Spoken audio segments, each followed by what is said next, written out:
again. Happy Saturday. I'm very honoured and excited about our mate this week. The internet is a magical place. When I started doing this footy podcast a few years ago, I started to see these recurring names, recurring faces that were beams of positive light in a otherwise grim, awful place that you should never go. I saw a few people, I started to see people championing their teams from all over the world. And in Melbourne, it can feel very insular. You're seeing the same people talk about footy every week in the same way. And I started to see Perth fans and Adelaide fans and Sydney fans, one of which always had cool things to say, always was championing the Swans in a really positive, interesting way. One name I came across was Polly Porridge, whose real name is Polly Porridge. Porridge, fuck. I didn't know their last name until today, but it's very similar to their online name, and they are a host of the True Bloods podcast, which is a Sydney Swans fan podcast that is killing it and dominating. Thank you. And it was a cool thing to transcend the online world in the end of 2024 when I went and had a beer with the True Bloods team at what pub? Oh, God. The Bat and Ball. The Bat and Ball at the SCG. And it was really cool to meet Polly, but then also to talk that world. We're going to talk all things Sydney. We're going to talk fandom in other states outside of Melbourne because I'm sick of the Vic bias that all you listeners bring to everything. And it's time to talk about other states. Please welcome Polly Burridge. Thank you. Welcome to Melbourne. How do you find the place? Every time I come, I'm happy for about 2 days, and then anything more than that, I'm like, I'm ready to go home. Fair enough. That's is it the grid? Does the grid scare you? I don't like the grid. No, the grid. I don't like the grid. Polly, not a great place to start. The grid is, Paddy can attest. I think the word is sacrosanct. Yes, it's the way things work. The grid. So you like a wind tunnel? Love a wind tunnel. Yes, or seeing a sunset like New York City, a sun setting 40 kilometres down the road, and you just see trams, beautiful. Whenever I'm in Sydney, if I want to go left, I got to go right. Yeah. Oh. I don't know. I grew up in Sydney, so that's what's normal to me. Yes. It's what I love. We're different people. You can feel it in the way Errol Goulden and Isaac Heaney and Chloe Malloy play. You can feel the different energy in the city. Left when it's right. Yeah. How did you find footy? Did you grow up with footy? Are you a footy person? So, grew up in the League heartland of Sydney. So, did you? Yes, southwest Sydney. Dad is a massive league guy, big bunnies guy, similar to Marnie. The Rabbitohs. Then Albo. I would follow it, but I was a little kid, so I didn't really care. And then, so my stepdad moved to Australia from America in 2002, 2003, and someone took him to a Swans game the first week he was here, fell in love with the sport. Really? Yeah, and so then he took my mum to some games, and she had sort of started following footy at that point, but she's from coastal New South Wales, so there's no AFL up there. Right. North New South Wales. North New South Wales, yeah. And then started taking me and my brother to games in about 2007 and just fell in love with it from there. So as someone who grew up in Sydney, you were introduced to footy indirectly through an American. Yeah. That's so cool. Yeah, it's very common. People my age and a bit older just have totally bizarre stories of how they came to footy in Sydney. Like you just hear the most random oh yeah, I went with a colleague and they did this, and I was like, oh okay, this is a mad sport. Like it's just it's a normal story. I would love to talk about that because I have found that in my chats with people that it's a group of people my age or younger, have come to for Paddy and myself sitting in this room now. It's just been imbued upon us. Yeah, exactly. And with no choice. No, but. What do your first memories of it? Or why do we sit here now and you're in an Isaac Heaney t-shirt with a swan scarf? So the first game we ever went to was in 2006, so we just won the flag. Wow. But my actual first memory is the grand final. Really? So we were all sitting in my mum's apartment. I had no idea what was going on. And my dad, who is a leaguey, does follow footy a little bit. So he'd occasionally put the games on. But I was so young that I was like, this game is so long. Why would I ever care kind of vibe? And so we watched the entire grand final. Thankfully, it's only gotten longer. I know, right? And when Leo Barry took that mark, my mum comes out of the kitchen, because there was a TV in the kitchen as well, just crying. Really? Yeah. And I was like, I have no idea what just happened. Don't know how much time's left. Like, it's just a wild things. And then the siren went. I was like, oh, we won. And so my first memory is us winning the flag, which is a lot to live up to. Yeah, what a starting What a place. start. And that particular siren, so there's the Leo Barrier Yes. star. He comes down, he stands up very firm, like very calmly, and then walks back. Yeah. But you don't hear the siren. You No. see Ty Kennelly jump on Leo Barrier. Yeah, and then there's one guy in the crowd who has been just inbred in my brain forever who's pointing. Yes. He's in the members. He's in Yeah. the MCC. And there's another thing I remember. There's a guy who works at the MCC who walks across multiple shots Yeah. with a walkie-talkie. I have a very vivid memory of him walking across multiple shots as they cut around to all the different Swans Yeah. fans celebrating. That's I have fond memories of that grand Yes. final too, because my mum is a Swans fan Yes. and my nana is a Swans fan. She grew up in South Melbourne, Yeah. in the slums of South Melbourne in the Depression era. Yeah. And comes from that Bloods world. Yeah. And so they were, I don't think Nana ever went to Sydney, but was... Most of the South Melbourne supporters did stay Swan supporters, Yeah. which has been, I mean, we can talk about it in a bit, but that's kind of how True Blood started. Yeah. So that's like such a big part of our history, and obviously we love it just as much, that we have just as big a fan base down here that we do in Sydney. It's like Fitzroy. It's a real weapon Yeah. to be able to have a whole contingent just down here Yes. for those games as well. So after that game, that's the first game. Yeah. Do you just recreationally?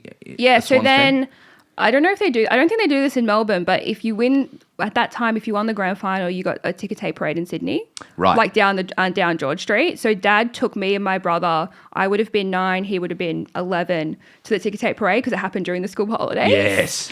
Hell yeah. Yeah. So I remember that, and then the next year, Mum took us to our first game at the SCG. Could not tell you what game it was. Yeah. I still have the hat she bought us, but I don't remember what game it was. Has there been any development to that stadium since then? Yes, Well, there's been a whole new north. because Yeah. the actual stand, the stand that we were sitting in has been torn down and put back up, but the hill was just being redeveloped at that point. Right. Yeah, and so then the next year, when my mum and her husband finally got together, they realized it was cheaper for them just to buy a family membership than it would be to buy just for the two of them. So they got the family membership, and then anytime we're at Mum's house and there was a game on, they would just take us to a game, and yeah, we just fell in love with it from there. Who was your favourite player? Who was your first favourite player? This is a bit of a scoop, but I said to my family it was Mickey O, but I actually had a big crush on Ben O'Keefe, but I didn't want to tell them. Matt O'Keefe. I haven't thought about Matt O'Keefe in 20 years. Matt O'Keefe? No, Ryan O'Keefe. Ryan sorry. O'Keefe, Ryan O'Keefe, yeah. Yeah. I haven't thought about Ryan O'Keefe in 20 years. Yeah. But he had a sort of he was a rough around the edges. Yeah. I could have seen him walking onto the cast of season 2 of Big Brother in a very Or easy- Home and Away, but like one of the misfits on Home and Away, that kind of vibe. Yeah, he has that. He's that kind of Sydney vibe. Yes. He's very Sydney blonde, but rough around the edges. Yeah. In the Stephen Tingay ilk.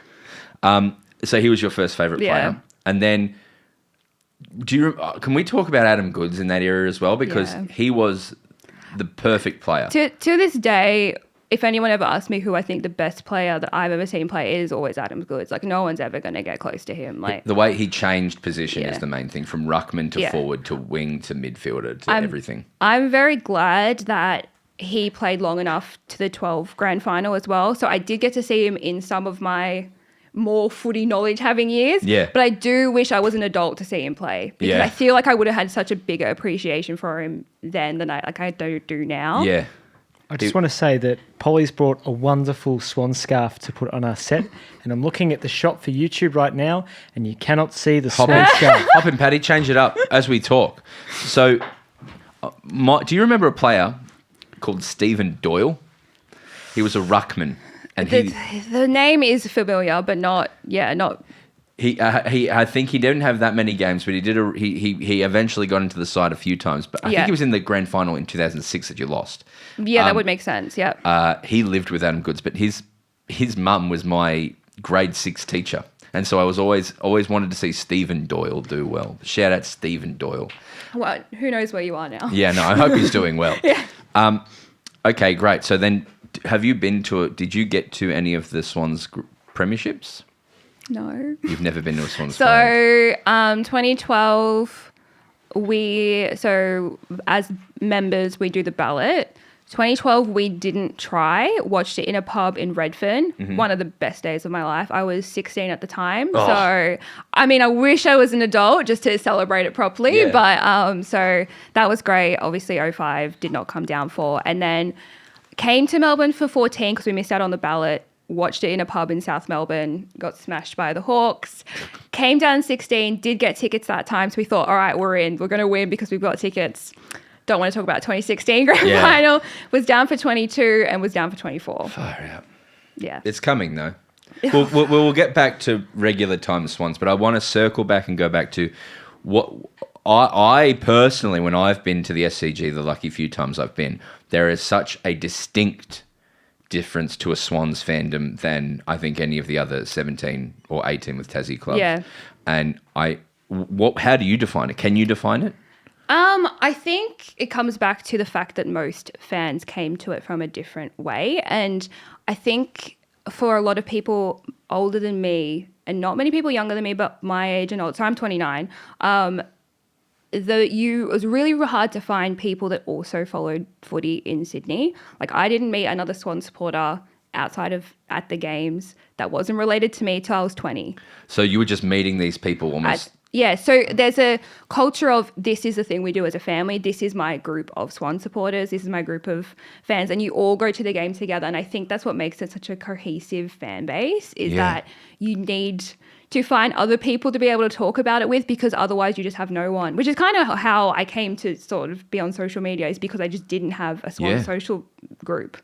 It makes me think of what it must be like to be a Storm fan. Yeah, it would be very similar. It'd be very similar. When I go there, it does feel young. It feels mid-20s. It feels... Yeah, so now the culture has changed quite a bit. Obviously, being a member since 07, I've seen how it's progressed over the last, coming on to 20 years next year.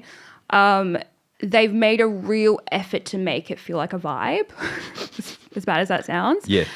You get a lot of young people now just going in like groups of 10. They don't really want to watch the game. They're just going because they know it's going to be a good time in the sun because it's... Apart from last week when it was absolutely horrific conditions against Essendon, in most times you're going to get a nice sunny day. Yeah. Poor old Marnie went up for that one. It was the most non-Sydney game ever. I felt so bad because I had been sick all week and I was going to the rugby that night and I was like, Mans, I can't do both games. I'm so sorry. Yeah, it was a very un-Sydney day. It was a very un-Sydney day. So, but that vibe that Sydney seems to have nurtured and garnered and really used as a badge of honour. It's transcended across both the men's and the W. Yes. What's a Henson Park experience like? It's even different again. I do think there are two... I wouldn't say they're different supporter bases. There is a Venn diagram that go to both. Right. But I would say you get more of the sort of inner west vibe when you go into a Henson Park. And that's like a Marrickville for people not from Sydney. Marrickville, in my opinion... Yeah. It's the coolest strip of shops it's the in best. Australia. Yeah, it's the best. It's the perfect mix of young people and families, which is what the W is striving to do. And I think that they need to use it as a test case more because you have a million kids running around up and down the hill, but then you also just have like pockets of like 20-somethings drinking in the sun and no one seems to have any issues with each other. No one ever gets into fights. It's just like the perfect 2-hour window where you just sit in the sun. And most people aren't actually paying attention to the game. I will give them that. I do usually look an idiot on the hill because I'm the only one cheering when anything happens. But it is just like the perfect day out. Yeah. And the moths. That anomaly. That was an anomaly. So last August was the hottest August on record in Sydney. Right. So the moths birthed early. They wanted to support the Henson Park footy. Well, that was at North Sydney Oval. Right, that was a different oval. Yeah, different oval. And that's the only one we can play in at night. And so they were attracted to the lights. They were born early. And so I had never seen anything like that before in my life. That is not a Sydney thing. Yeah. Who's your favourite W player at the moment? Chloe Molloy. Chloe Molloy. She was my favourite W player before she came to the Swans. Really? Yeah. So I have said this quite a bit, but I did not super follow the W before there was a Swans team because I did not want to get attached to a team. Sure. Because I was like, if I have to then give them up, that's going to be too hard. So I like peripherally supported the Giants, but not a lot. But I would tune into Collingwood games to watch Chloe Molloy. Really? Yeah. Wow. And so then in early 2023, there was rumours about her coming to the Swans. And I was like, I'm not going to get my hopes up. I'm not going to get my hopes up, but there is a chance. There is a chance. And then when I got announced, I was like, bought a jersey straight away. I was so excited. And We're talking as the season is about to commence for the Yes. W. What's the sell for Swans fans to get behind Sydney, this team? They are still a young, developing team. Yeah. But why should people watch the Sydney Swans in the W? It's going to be a really fun season. I think for Swans fans, it's been a kind of a tough year overall, going from losing it, like being the best in the league, losing a grand final in the men's, having a pretty dud W season, and then having the men's season we've had.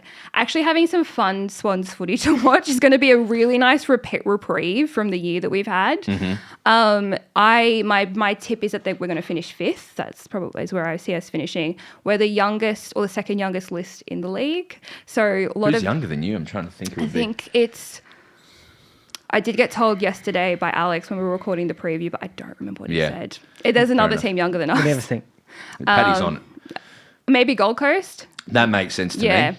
Apart from maybe a But Lily Myth and so much young talent that's going to be good in the future. So it's like invest now to watch them be good in like 2 years, like take on the league in 2 years. You won't like this analogy, but they've like GWS in the men's, in that like this young team who build together and one day are just going to turn and be great. So most Swans fans can attest to this. We don't hate the Giants. We genuinely don't hate the Giants. At least Tell me people about of- this rivalry. Yeah, Yes. so at least people of my age and older, growing up in a town where there was very little footy. Like, we can talk about how bad the media was in Sydney in a bit, but there's no footy. There's no footy. I didn't even get to grow up playing footy because there was no like girls' leagues. So the fact that there is just another team, and that means there is more footy in Sydney, is always going to be a good thing in Yeah. our eyes. And when we play them, we hate playing them. It is like a little brother rivalry. But if they're playing anyone else, I'm going to cheer for them over anyone else in Really? the league. Yeah. I love that. I mean, that's it twofold, right? It's like Yeah. if that becomes the DNA of the two teams in Sydney, Yeah. that's awesome. But then there's also a part of me that goes, we actually need one day for you guys to hate them. Like, Yeah, and I understand why they hate us. And a lot of Swans fans that maybe aren't from the eastern suburbs, which I'm not, but that's kind of the, persona R.N. that we Williams, give. yep. Yeah. Didn't like that sort of culture, did go to the Giants when they started. Really? And so there is a little bit of hate there from them, and they don't like us particularly much, which I understand, but most Swans fans are like, we like you guys. It's fine. Like, have you been out to NG Stadium? I was there for the, what was it, 60-point loss? When I was, no, yeah. the one I was at? Yeah, because I had to choose between going to your show and going to the derby. Why not do what I did and go to both? I still can't believe you made it there. People talk about it being miles away. For me, it's not. I don't live in the heartland of the Swans heartland. Right. So I'm in Campsie, which is just outside the inner west. So it's Okay. like we used to be in Dulwich Hill, which is next to Marrickville, and Campsie is next to Dulwich Hill, but it's where they draw the line. Relative to the Anzac Bridge, where is it? Over it? No. So South of it's it. south. We're south, yeah. Is so that you an elbow seat? I used to be an elbow seat, not anymore. I'm now in Someone else's seat. Tony Burke's seat. Oh, Tony Burke. No, it's not that far out there. Like, No, it took us maybe a 20-minute drive from my place. And when there's event buses, it's like a 10-minute bus trip. Like, it's really not that far. I don't mind going to NG. Hell yeah. I don't like the food options though. It's a bit of a riffraff. I had potato gems. Yeah, I saw that. We had a not great burger. Oh yeah, fair enough. So when did the True Bloods podcast start? Yeah, so Deebs and Mads started it 8 years ago, And 6 they're years both ago. Melbourne They're based. both Melbourne based, so big South Melbourne families. And so they obviously come at it from a very different perspective of, we are in the footy heartland and no one talks about us. And we want people to be able to talk about the Swans, but anytime anything ever gets covered, it's like there is an injury. It's never in-depth coverage. So they started it to fill that gap. It's such a true thing as well. Yeah. Like the other day, Matthew Pavlich is the CEO of Sydney. Yeah. Like no one saw that coming. And if that was any other club, that would have leaked weeks ago. Yeah. Which I'm glad that we don't have leagues within our club. It's a great thing to have, but it's just bizarre.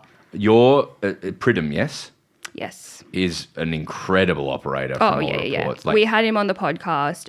mid last year, and he is a phenomenal man. Great to talk to. I've only heard like he's like a billionaire, I think. Probably. Which doesn't mean he's a good person. No, but he has a good business head on his shoulders. Everything that comes through that club, I admire Sydney so greatly because everything's so calm and meticulous and well put together. And I think that comes from a lot of learning from instability before my time. Yeah, right. The Yeah, Paul like- Kelly era. Yeah, and the moving to Sydney and all that kind of stuff, and that crazy guy that Jeffrey owned us, Edelston. for a while. Yeah, we got to get Jason Bennett back on to talk about that. He had an incredible story that we've got to go into one day. Yeah, but just helicopters and owning and just crazy stuff. yeah. But the goal to say, yes, you got through that period and but then so this True Blood, sorry, to Yes, go back and to so then they've been doing it for 6 years.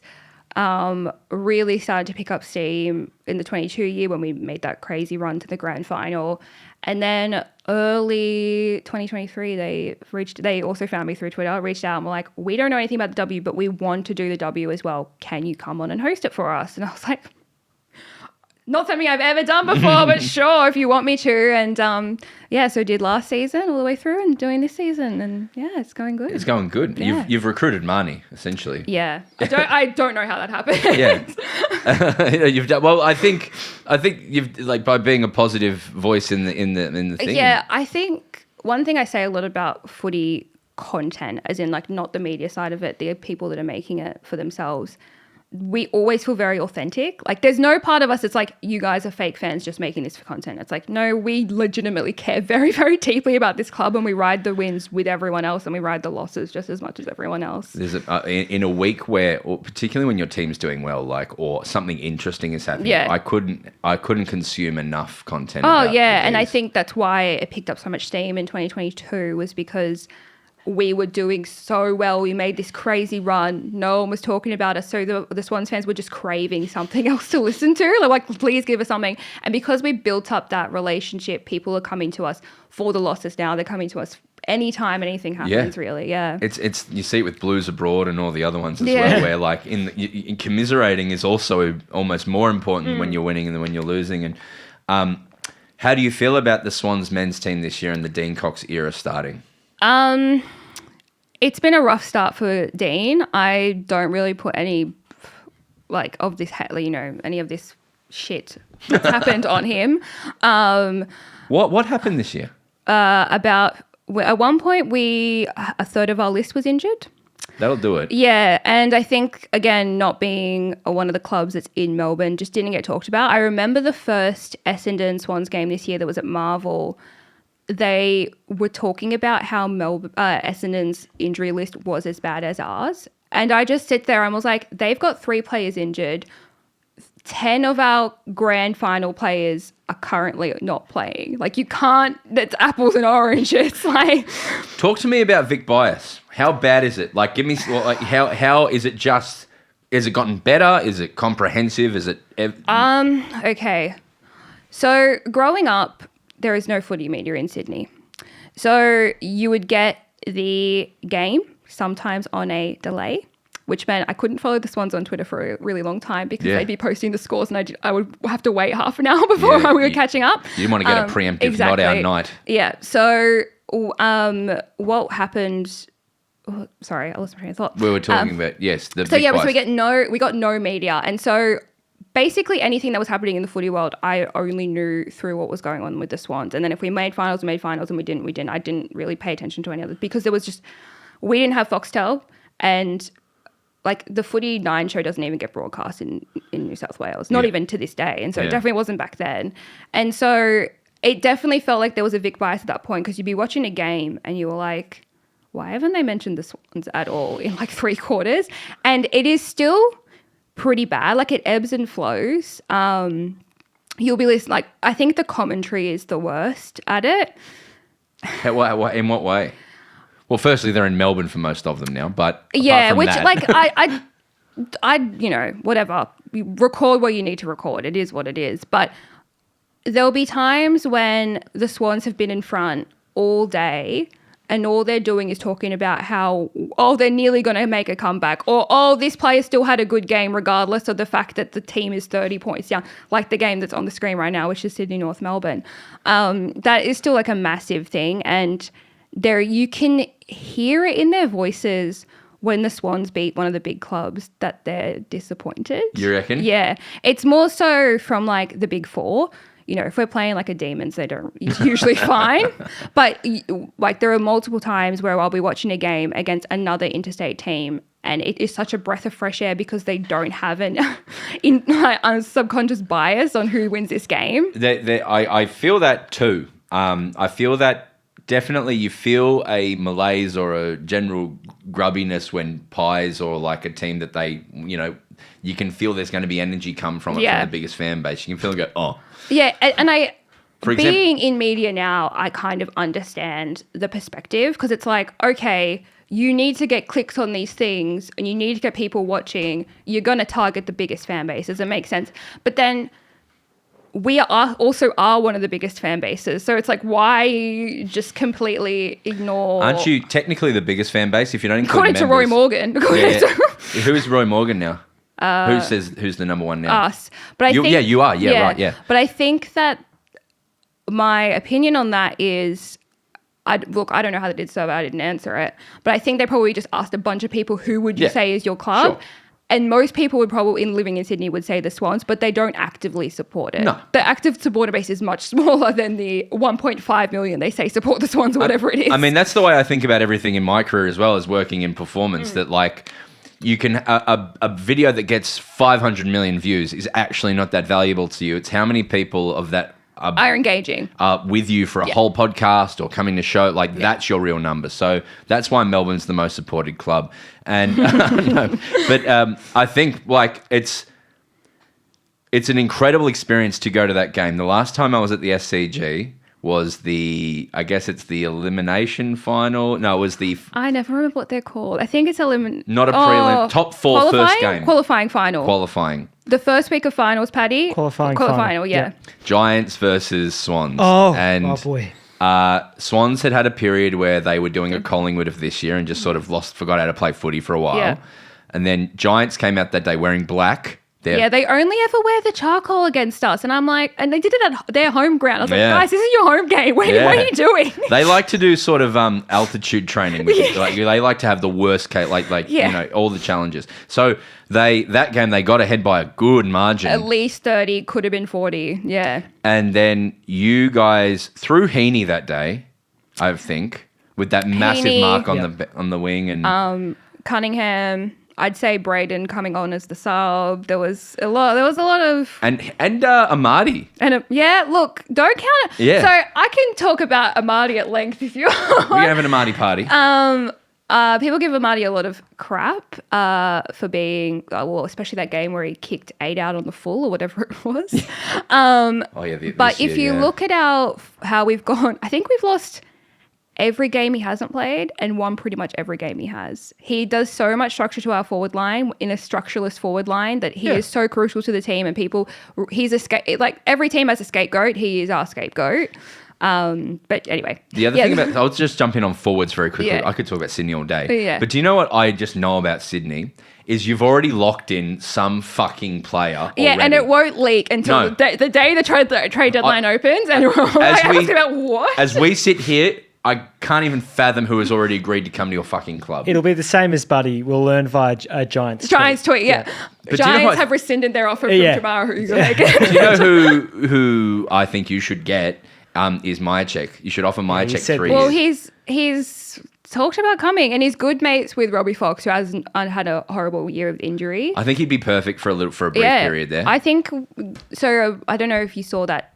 There was Paddy probably saw it on Twitter. There was that graph with like the age breakdowns of all the players, and it was like young emerging talent, mid-tier, and then like broke it down. We don't really have anyone in that last age bracket of like the old timers, apart from Broden, who's been our best player this year. So, and here's my theory on that. Have you heard my theory on that? Coached by Ruckman. You know, it's funny. I was thinking that before you said it on the podcast, and as soon as I was like, "Yes, Broden, yes!" I heard you in my mind. Yeah. But it's true, I reckon. Yeah, because you think about Look, I mean, Longmire's an anomaly because he was a very defensive coach but played forward. But I think most coaches lean towards the positions that they played in. And they obviously know how to coach. It's like Dean Cox, one of the best ruckmen of all time. Yeah. Like, he's going to know how to coach a ruckman. Yeah, or at least be able to say to, like, here's the best way to help him. Or Yeah. it would be front of his mind. Yeah. Do you feel there's a strategy change? We are just tangenting, but I love it. Do you Yeah. feel like there's a noticeable difference between Longmire and Cox? No, I think there is a bit of I wouldn't say strategy. I do think Horse, being at the club for so long, had his favourites. And I think that Cox has different favourites. You can see that from who he kind of pulls in straight away. Who are his favourites? I mean, definitely Brody. But I think like a Caden Cleary gets more chances than maybe a Corey Warner. Who else? I mean, it's really hard because we've had so many injuries that like people have just come in and out of the squads continually. Well, but to like, speak wholly on that, no, you go. Next year, do you think you're just back? Yes. Yeah.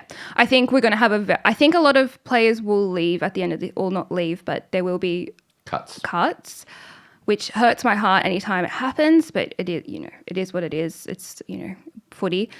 But I do think there'll be significantly big changes made in the positions we are missing at the moment, and it will be a good Swans year. And I mean, look, I can't really complain as a Swans fan. No, I think you can. I think the flag thing. I think no one will ever understand what that's like. I genuinely don't think you can explain what that pain feels like, especially in the way that we lost them.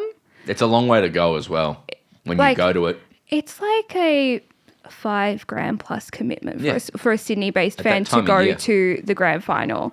I don't even want to tell you how much I had to spend on the grand final last year. Oh, mate. Like, it is a huge, which I think a lot of Victorian fans don't really think about, is just like how because the one time I did realize people were starting to understand was when we played that prelim against Collingwood to make the 22 grand final.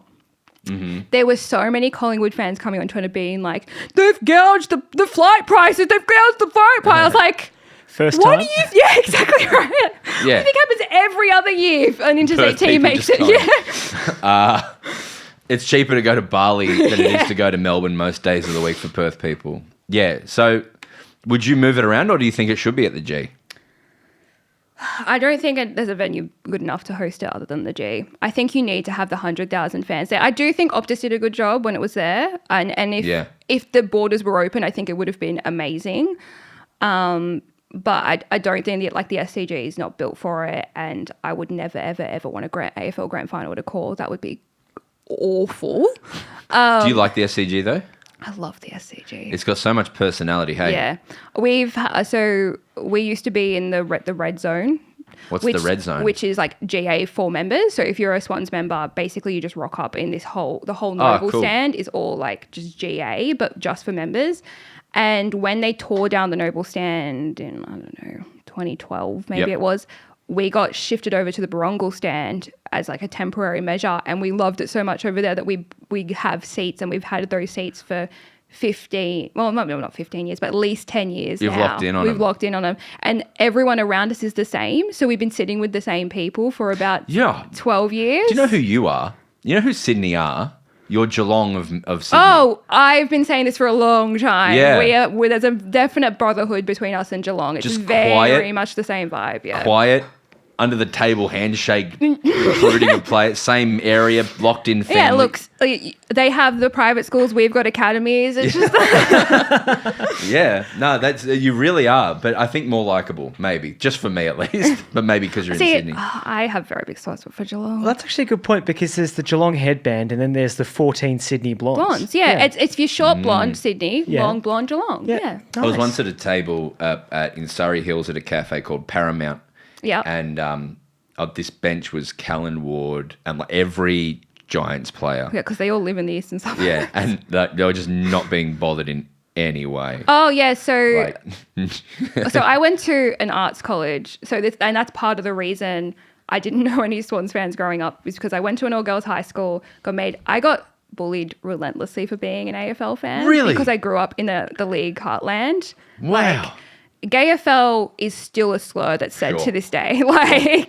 Sure. And then went to, because I'm a graphic designer, went to arts college in Paddington. So obviously, sport is the antithesis of an intellectual and an artist, right? So no one gave a shit about sport there. And so the Giants and the Swans used to obviously train around the corner because it's Paddington. And there was a sandwich shop, and anytime I'd go in there, there'd be a footy player, and no one reacts. I'm there going, oh my God, oh my God, oh my God, oh my God. And everyone's like, what's wrong? I'm like, they play for the Swans. And they're like, okay. I had it at one of my shows in Melbourne. Annie was in the background. She said, there was a rugby league player here. And I was like, who was it? She's like, I don't know. One of them. I'll never know. But it was a Melbourne Storm player. I once did a game of umpired a game of Little League on the Yeah. MCG. It was a Hawthorn game, and Cameron Smith of Melbourne Storm fame. Yeah. See, Broden just looked at me like, who the fuck is that? I know who he is. Was his son was playing, and he was in the Guard of Honour high-fiving the Hawthorn players, and I was standing next to him and said, oh, yeah, so what are you here for, mate? I had no idea who he was. And then someone was like, oh, it's Smith. He's a very good player. No idea. But yes, so that's a good pivot, by the way, is Yes. art school graphic design. Yes. Where have you worked in the past? Has it been connected to sport in any way? That's a great tangent, Broden. Please. It's just a weird question to ask. So I do currently work in sports marketing. So I guess I'll go through my career history. So went to art college for 4 years, studied design there straight out of school.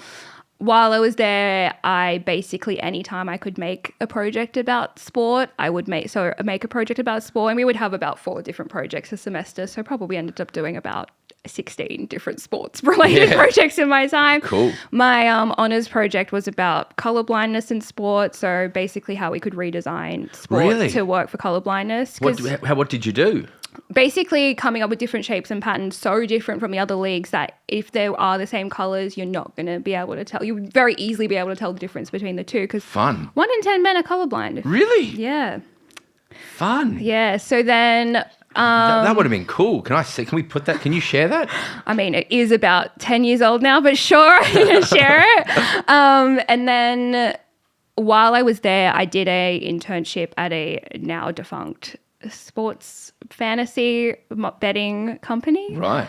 Basically because I just wanted to work in sport and I am a very anti-gambling person. Sure. So that was very eye-opening. It was a startup. But it went defunct. It went defunct. A gambling company went defunct. Yeah, I think they got bought by someone. I was going to say, they're doing a bad job. That's where the money is. Worked at a lighting company for 15 months straight out of uni doing graphic design, and then here it is. One day as I was working at my lighting company, a job popped up. This would have been June 2019 and it was for Kayo, and this was at the time that Kayo did not was not well known. I had to tell a lot of people it's the Netflix of sport. That was the tagline. Thought that I have absolutely no chance of getting this job. I'm so underqualified, but I got to take a chance and apply, and I got the job. Polly, what did you do at Kayo? So I was part of the team that basically does, if you're in Kayo, in the app, all of the art and graphics that you see within the app. So not like the menus and stuff, but anytime you see like a game tile or a poster of like a player, that was my team. Big fan of your work. Thank you. Consumed it a lot. That's awesome. Did you make the loading or error screen? I did not. Because I know that one very well too. Yeah.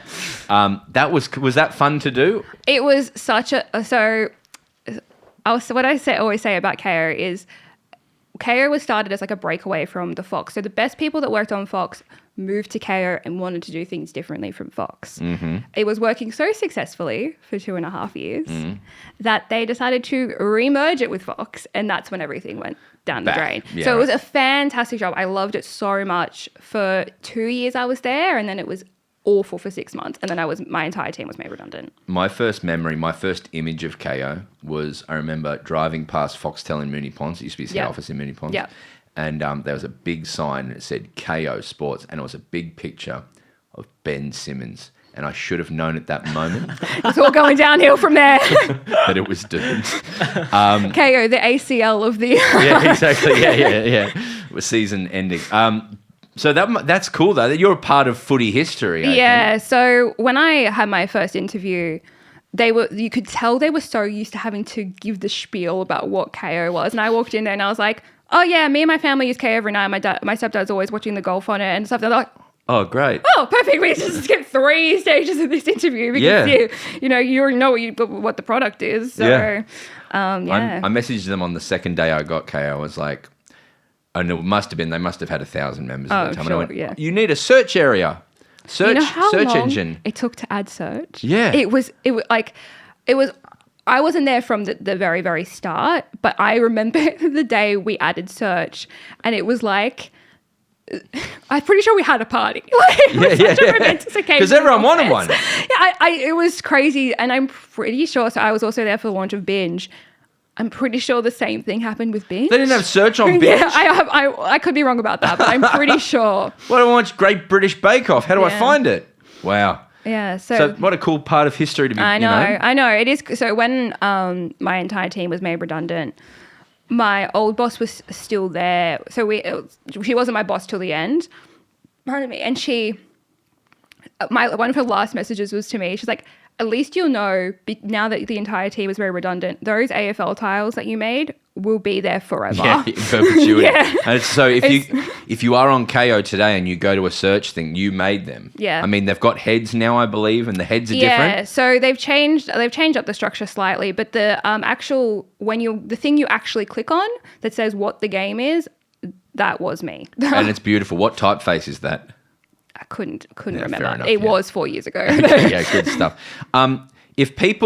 If there's Swans fans out there or just footy fans who want to go and follow True Bloods, where can they do that? Just everywhere? Everywhere. We're on all your socials.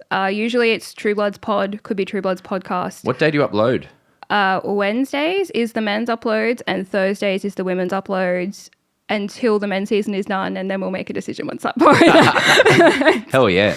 But the boys are fantastic. They're so good. Lovely guys. And hello to them as well. Yes. But hey, thank you for being such a positive, shining light in the AFL community. Thank you. There are some of the worst people in the world on that platform and around, and you always bring such positivity. Thank you, Broden. I think you're one of the people out there that when the Swans have one, you go, oh, that's great for Polly. And my mum, but mainly Polly. And so thank you for doing that. Thank you. Yeah, I mean, I've always said just love making content and I'm always going to be myself. So if you like that, and I think people genuinely like the authentic fan vibe I bring, because even if you don't support the Swans, you can kind of see yourself in me. Yeah, yes, I feel that. Yeah. Thank you so much. I think the Swans will bounce for you next year in the men's. Yeah. And I think we're going to have a good W season. That's all I'm looking forward to. A fun one. A fun one. Fun one. Thanks everyone for joining us. Speak soon, bounce the poo. This is a Grouse House podcast.